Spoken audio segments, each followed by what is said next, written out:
Andy 你好。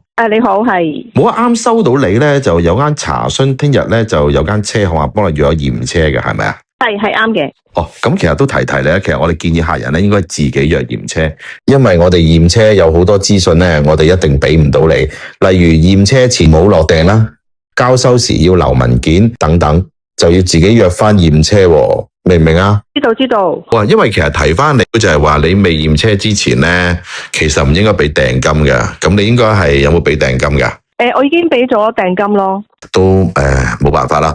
其實點解你當時唔自己約驗車？其實我哋買嘅二手車有啲急嘅，咁佢現場就話幫我搞好多轉名嘅手續，咁佢話我可以幫你 book 埋，咁佢話幫我打，我咪就由得佢幫我打咯。其實作為賣家又好，車行又好，車主又好，其實係唔想你知道咁多呢啲資訊嘅，所以我哋先建議客人自己約翻驗車嘅時候咧，架車會唔會即時交收咧？唔會，因為我未攞得車住。嗱，好啦，咁如果係未得嘅話咧，其實我哋有個翻驗服務嘅，就係臨攞車嗰1分鐘咧，就再驗多次部車啦。咁你驗完車之後就叫車行唔好喐部車啦，擺喺度啦。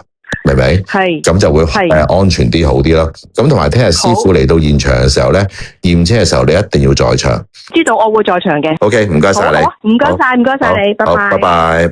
揀車重要，揀驗車公司更重要。HKMI 冇車行資金，冇車房背景，冇利益衝突，20年內守護你嘅安全，始終如一。